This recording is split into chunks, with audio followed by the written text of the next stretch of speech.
Hello everyone, my name is Jack the Kid and welcome to Jack the Kid Rants. Today's subject, horror movies today. This is a very sensitive topic for me because I do really enjoy horror movies. I was really afraid of them through middle school and elementary for obvious reasons, but well, mostly because of I saw Poltergeist when I was like 5. The original Poltergeist, not that other crappy reboot that I heard was really crappy. I haven't seen it yet, but I think it's probably going to be crap. But I want to talk about horror movies now because ever since freshman year, my first horror movie ever was actually The Conjuring. Not a really good thing to start off because it's super scary, but ever since then I've been really into horror movies, and I think I have enough experience to talk about it. I'm not a veteran or anything. I haven't seen thousands of horror movies. I've seen good ones and I've seen bad ones. I've heard people tell me how good Unfriended is when really it's the best comedy of 2015. Yeah, so let's get talking to it. So first off, what's the problem with horror movies today is what I'm trying to get to here. And the problem with horror movies today is that originality has been gone. We have so many subgenres in the horror movies, such as sci-fi or psychological or your friendly torture that everyone loves, like the Saw movies. And then we have also the remakes, like the scene Friday the 13th, produced, I think, by Michael Bay. Of course, that evil man, who just want cash grabs, because honestly, horror movies don't take a lot of money to make. That's why companies make a lot of horror movies, because I think it was Paranormal Activity, although that was more of an independent film, then it got popular. Its budget was only $15,000 and it made millions of dollars in the box office. So horror movies are made a lot simply because they don't include a lot of money. Such as Friday the 13th, the reboot. It's a terrible reboot. Everyone knows it. It's pretty awful.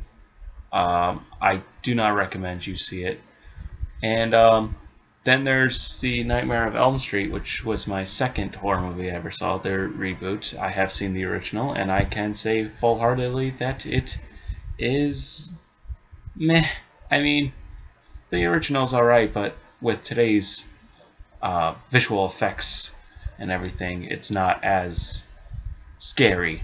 I would even say the newer one was a bit better, I might say. Yeah, I'm gonna get crucified probably, but I thought it was a little better. By a little better, I mean maybe a 5 out of 10 because, well, let's not go that harsh. 7 out of 10. Yeah, I mean, the guy who played, I don't have his name with me, but the guy who played Freddy Krueger in the new one did a really good job. Everyone else did pretty shitty, to be perfectly honest. You could obviously characters being set up to just be killed. That's with a lot of horror movies today, and one of the most guilty ones of this is The Purge. The newer Purge is especially guilty of this with, thank you Chris Stuckman for giving me the example. I've seen The Purge Anarchy, both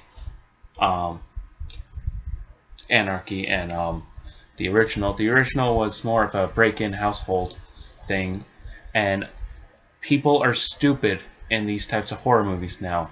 Like a kid letting a homeless guy in that is obviously running away from serial killers.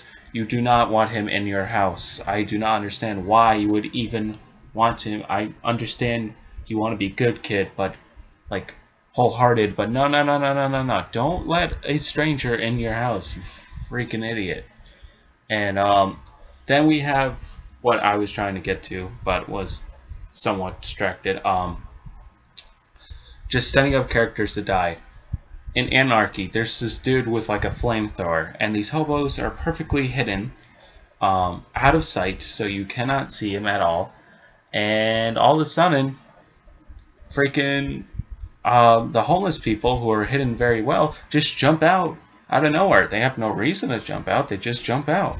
And the reason this is because they just the director wants them to die just so something happens on screen and he gets the audience's attention. That's not how you create horror. That's a very bad example of how you do it, just to have bodies killed. You don't want to have that. You want set up characters that you can care about, so when they die, then it's actually really sad. But unfortunately, that's not what happens. And The Purge is an awful movie. No one should see it, no one should support it, but I know it's gonna probably be the next Paranormal Activity, so my voice and opinion won't be even heard. And I don't care, because, well, I do care. I care about the industry. I want good horror movies like The Conjuring, directed by James Wan. James Wan also directed Insidious, which we will get to later. This is how to set up a good horror movie. This is the first horror movie I've ever seen, therefore I have a deep connection with it. The acting's great. Oh my god, the acting is wonderful. What's a little stupid about it is, you know, the generic white people stay in the haunted house thing, but there was really nowhere else to go, so I understand that. But the atmosphere was great. The mystery was great. I was truly intrigued with this. One of the most scariest moments was a jump scare, which we will get to jump scares when we get to Annabelle, where the freaky witch woman was on top of the dresser drawer and jumped at the there's like 7 daughters, one of the younger girls, and it was a jump scare, and it truly frightened me. That's how you do a good jump scare. Horror movies now, they take it. The audience is so used to just the audience's perspective of a horror movie is jump scares, basically. So what a jump scare is something that happens on the screen that's loud and abrupt, and then you stop breathing and you're like, oh my god, that was scary. But then what happens right after that jump scare? You have a sense of relief because you know that's over. Annabelle was guilty of this, and it is not like The Conjuring at all. The Conjuring was a great film, great atmosphere. It takes place in Connecticut, which even creeps me out more. I'm aware that the Annabelle doll is real, and I am terrified of it. Annabelle the movie took all that terror away from me. I mean, the movie was very poorly done. It was absolute crap. The freaking actors could have been porn stars. I mean, their acting was so obnoxious, and the jump scares, I don't remember one of the jump scares, but a good example of one, I think it was in Paranormal Activity. Don't ask me which one, but it was like a cat that jumped on a keyboard, and you see, now you're telling the audience not to be afraid of the spirit in Paranormal Activity, but to be afraid of the cat that just jumped on the keyboard. No, you're supposed to be scared of the creature. Now, Annabelle had lots of pointless jump scares and lots of bad dialogue. The actors were horrible. But I'm going to try to attempt to show you what modern day horror movies are like with their jump scares. So sit back and relax my motion picture.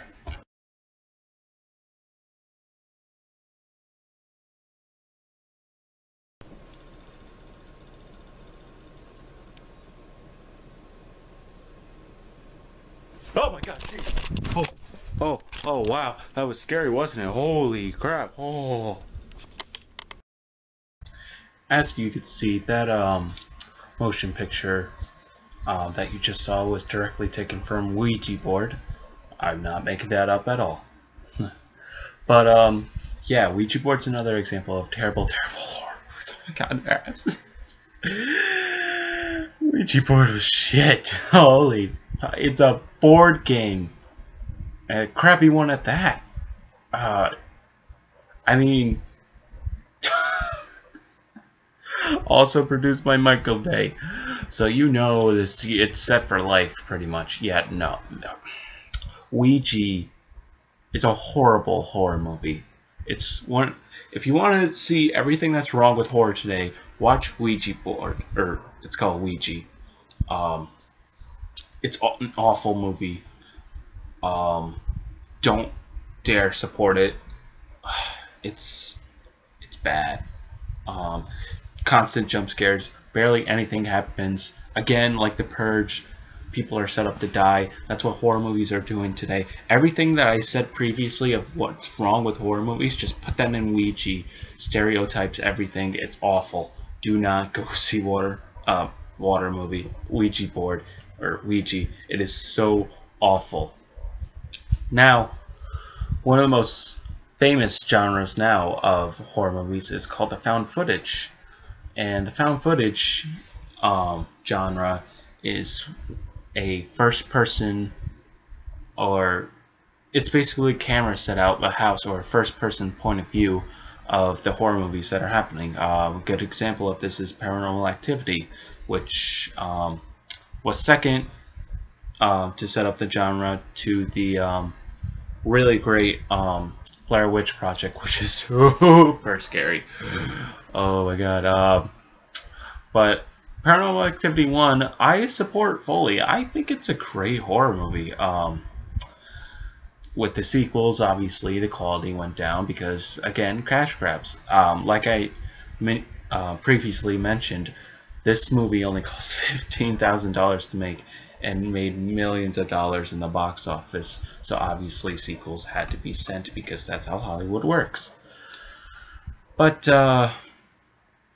yeah, I mean, there were jump scares in this movie and some pointless ones, yes, but there were also what's called meaningful jump scares, which is when you're afraid of the character, like that scene where what's her name, Mika, or is that the guy? I forget, but the main chick gets dragged out of the bed across the hallway, and that was one of the most scariest moments of horror cinema ever, because we always thought as children that being in bed means you're safe from the monsters, nothing can happen to you.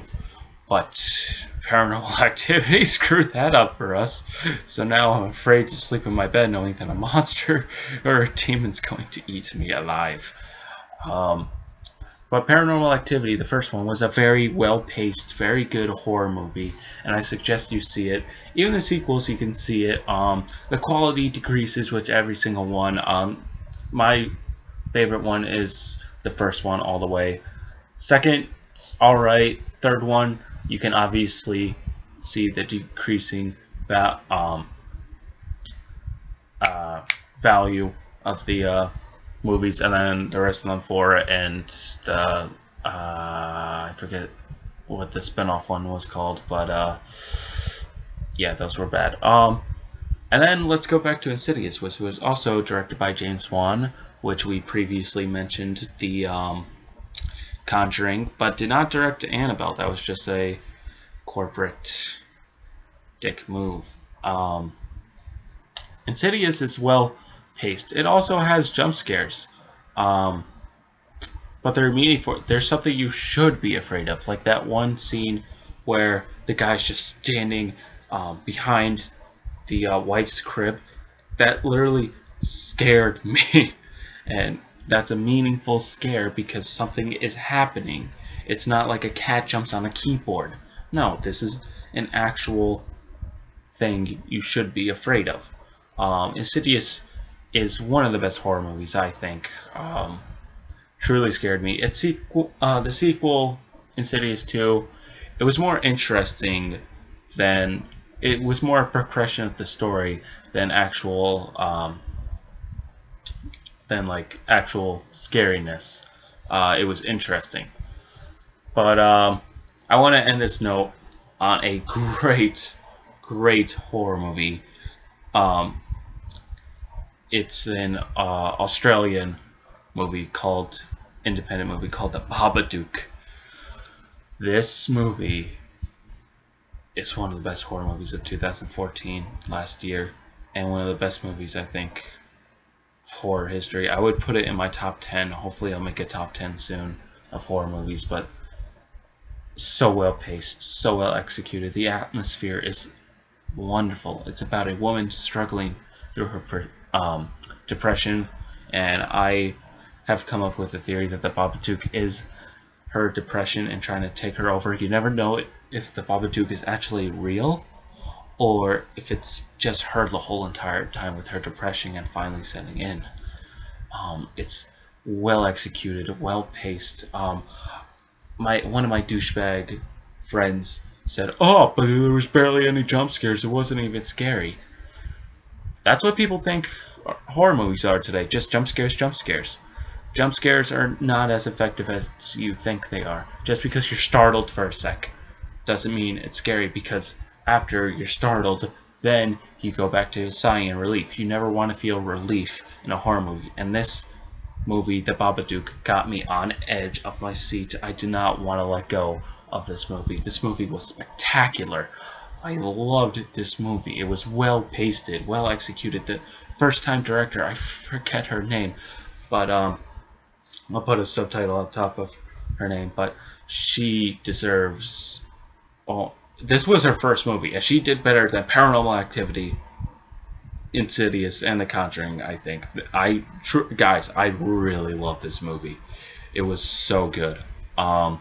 The main mother in the movie, the actress, I swear, she should have been nominated for an Oscar. She was wonderful in this movie. This movie was so good. She, like, during her insanity, she'll be calm for one scene, and then all of a sudden just snap like that, and it flows correctly. It's not like too abruptly, but it flows well with her character. You can see it in her eyes. You can see it in her emotion, that she's truly terrified and that she's truly menacing. The Babadook, definitely support this. Buy it on Blu-ray. If it's on Blu-ray, buy it. I want to buy it right now. If I had the money, I would. It's on Netflix, streaming on Netflix. Watch this movie. It is a great horror movie. It's more of a thriller, but it can be defined as horror. Unfortunately, because of my douchebag friend, I don't exactly blame him for thinking that it's supposed to be a jump scare horror movie, because it was very set up in the trailers as a creature feature, a scary monster movie, but it's actually a psychedelic, tortured mother type of movie, and it's so great. You guys have to see The Babadook. I know I'm really nailing this one in, but out of all these movies, watch this one, Insidious and The Conjuring.